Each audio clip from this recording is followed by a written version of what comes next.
Well, we're continuing our coverage here on CNBC TV 18, and we've been bringing you finance ministers, and joining us now is the Finance Minister of Tamil Nadu, Mr. P. Thiaga Rajan. Thanks very much, sir, for joining us here to take us through what you make of the budget. At least as far as industry is concerned, the view is that this is a budget that continues the reform process. It is a budget that delivers on a pretty high infrastructure spending, continuing to do the heavy lifting on public spending. And it is a budget that has no nasty surprises, so no harm budget. Your thoughts on what this budget could mean for the economy?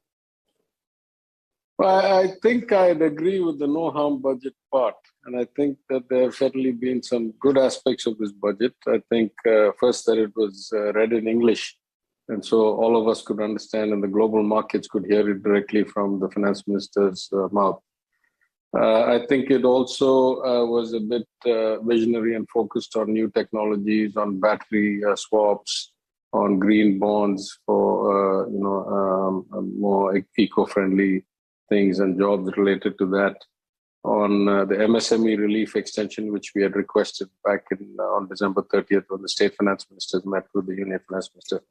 So I would say it's a relatively harmless budget, relatively. I mean, there are a couple of things that give me cause for concern. This notion of broadcasting school education as if that's the panacea, when the real problem has been that we've had too much remote education and not enough physical education.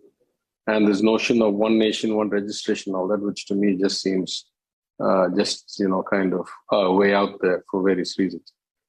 But in some ways, it's a disappointing budget. My Chief Minister, the Honorable Chief Minister, has issued a statement today saying that considering we're coming out of 2 years of economic kind of stress and 3 waves of the pandemic, it has not been as considerate and as, as pro bottom of the pyramid, or even bottom 2/3 of the country as it should have been. So I think from that perspective, it's been a disappointing budget.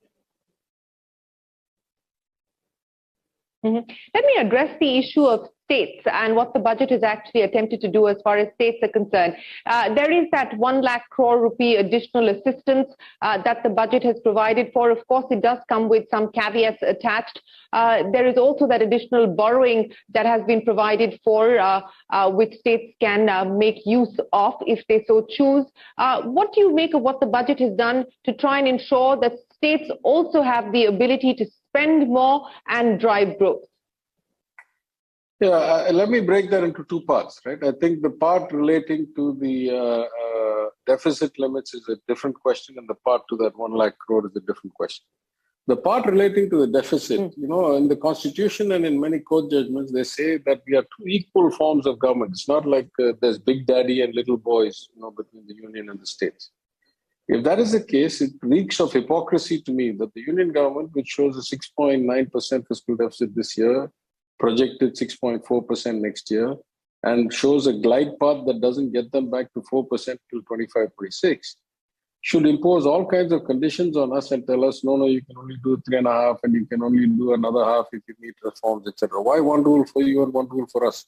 Are you that much more sophisticated, or you get to be big brother? I think these are fundamental questions that, I raised this again on December 30th. I said, first of all, it's not right that you should use this section 263(3) subclause in the Constitution as a way of subverting this intent of equal arms of government, because you hold us in this. It's a complicated technical thing. But they don't use the law. They use this kind of first lien loophole to restrict our borrowing. Otherwise, we can amend our FRA Act and we can borrow. I also said the borrowing limit should be kind of pro-cyclical. That is, when you have a poor economy and the GSDP is low, therefore the denominator is low, but the government spending need is high, you should allow higher limits effectively, automatically, because you know that you can make it back. When the economy is doing well, you could say, well, maybe it's not 3%, it should come out 2.5%. And when the economy is bad, you can say go to 5% because you get this pro-cyclical effect. So for those reasons, I think it could be better. Now, on the 1 lakh crore, I think is just an accounting trick, because what they've done is taken 1 lakh crore of revenue spending that they used to do in schemes like Smart City, like, other kinds of 50-50 union state or 70-30, 60-40, whatever schemes, which showed as revenue expenditures on the union government's accounts. And we even, sometimes we spent it as revenue, sometimes we spent as capital. Now they shifted it to 50-year interest-free loans. Now, as a finance person, I say there's not that much difference. It's not quite equal 1:1, but there's not that much difference between a 50-year interest-free loan and a grant, because effectively the cost of money, inflation effect, the time value of money and all would make that effectively, pretty much a grant. But it's just an accounting trick. So it makes the union government look more responsible because it doesn't grow the revenue expenses that much. Therefore, the revenue deficit portion of the fiscal deficit comes down. And they look like they're boosting capex in a big way when all they're really doing is accounting for grants and subsidies and schemes into the capital account. Okay. One of the issues that has been left unaddressed, and perhaps that is going to have to be something that the GST Council, which you are a part of, will have to take up when it meets next, is the issue of the continuation of the compensation cess. And there was no clarity provided in the budget on what happens come July 2022. How much of a concern is that for you as the finance minister of a large state? Yeah, I've already written or given an interview about this where I made 2 points. I would say because Tamil Nadu is a large, relatively rich state, and because the decay in the previous 7 years of administration was so bad, and because we have confidence that with the guidance and leadership of our Chief Minister and some of the steps that I have put into place as a finance minister and my finance department has been very helpful with, I'm fairly confident that even were the compensation to stop, though it would be a difficult loss of about 18,000 crores for us, we are still at 25 lakh crore economy, and I don't know, about 3.5, 4 lakh crore budget. We'll manage. I mean, it's not great, but it's not the end of the world. But there are many states in this country, including both opposition-run governments, but most importantly, BJP-run governments in places like UP, Bihar, etc., Madhya Pradesh, where they will find it very hard to balance their books. And so, in my opinion, I gave a prediction 2-3 months back. Let's see if it comes true. I said, I don't think the union government would want on its conscience the implications for states if they were to suddenly stop the compensation. So, what we said, I said a reasonable compromise is that we lost 2 years due to the pandemic. And so the compensation should at least continue for 2 years, though many states have pressed for 5 years. We're okay. I mean, as I say, we'll live without it. It'll be tough, but we'll live without it. But I think it's only fair. I mean, we are part of the same country, right? There shouldn't be this kind of paternalistic approach to these things. Let me address the issue of employment as well as the allocations for marquee schemes like the NREGS. Now, the government at this point in time has given an allocation of about 79,000 crores, saying that they expect that because of the higher capex, there will be an offtake of infrastructure spending, and that will spur employment. And if need arises, if there is demand, well, then more will be provided as far as the NREGS is concerned. Now, this was a specific concern that your Chief Minister had raised as well. But on balance, in terms of being able to provide relief in the current context, as well as do more for jobs, how would you rate the budget?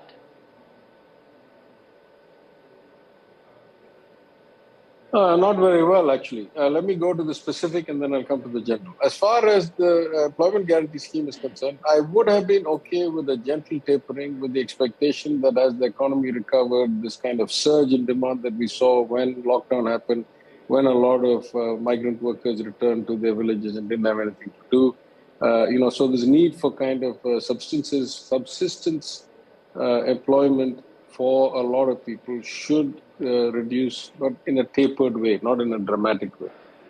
Of course, the explanation they give validates my point that all they've done is move a bunch of revenue spending into capital and call it as if it's a big 1 lakh crore. And this is a par for the course. This is what they did in 2021, where they moved a bunch of debt from off balance sheet in the subsidiaries onto the balance sheet and made it look like this set up capex. Like this year, where the RE compared to the BE shows a 60, 70, 80,000 crore gap or improvement, but the bulk of that is settling Air India liabilities before transfer to the Tatas. So, this kind of accounting happens all the time, and what they've done is validated that. But if you go back to this broader issue, has there been a focus on employment? Of course, they threw out some numbers like 60 lakh jobs and all that. My concern is for a government that otherwise is so aggressive in launching comprehensive, well-packaged, high advertisement and high value schemes around the things it wants to take control of away from the states, using some backdoor or some centrally sponsored scheme or some direct transfer or something. They have not shown that kind of enthusiasm on the employment front. So relative to the skill and the marketing ability of this government, they have clearly not prioritized employment anywhere relative to the other things they've done, let's say even in the last 7 years. So let me end then by asking you, I mean, what did you like from the budget? And you said that you do have some specific concerns. What would be your key concerns? Well, I like the fact, as I said, it was in English. I like the fact it was progressive. It talked about, battery swaps for electric vehicles. I like the fact that, they looked at banking and they looked at green and so forth. My specific concerns are that there is not the kind of attention to execution and detail as there is to the naming and framing of schemes. Every scheme is a PM this and a PM that. Why can't it just be a national scheme? Why can't it just be scheme? Why does everything have to start with the word PM this, PM that, PM that? Does the government not function unless the PM is there? So this kind of focus on publicity value, and let me give you the example. This publicity value stuff, it just boggles my mind on the education front. So they've got this notion where they say they're going to do one class, one TV, e-university something as a way of making up for the fact that education has been school education has been greatly affected by the crisis. It's true. In our revised budget back in 2021 August, at the advice of our global economic advisors, Raghuram Rajan, Arvind, Esther, Narayan, and John Blaze, we said, we are going to have a remedial program, and we spent time framing it. We tested out a bunch of things. We ran pilot projects, pilot schemes in 12 districts, and we discovered that the way we do this is we get educated youngsters from their communities. We ask them to use the community hall or the empty class or some village, property like the office.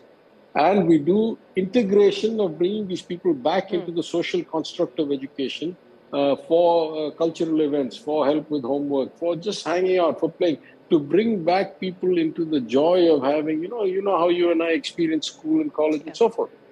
That is the component that was lost during crisis, right? There's only so much you can teach through a TV screen or a phone screen or whatever. Yeah. So the solution to the educational loss of 2 years of remote learning is physical learning. It is not more electronic learning. Yeah. I don't understand how you remediate the lack of physical education and interaction and social skill development and the camaraderie by doing more TV and more kind of e-university. So some of this, sometimes I wonder that if it's catchy and hypey, of course, there's a sinister possibility that they want to send kind of a saffron education through the TV to places where, according to the Constitution, school education is a state subject. So there could be a sinister motive. But, as we know, remote education never works anyway. That's what we learned in 2 years. It's deeply flawed. So my worry is that, at best they waste the money, at worst... Right. Mr. Thiaga Rajan, we will leave it for today, but of course there's plenty more to talk about, especially on the GST front. I will check in with you as we get closer to the next council meeting, but for today, thanks very much for joining us and taking us through what you make of the budget and its impact on the economy. Appreciate your time.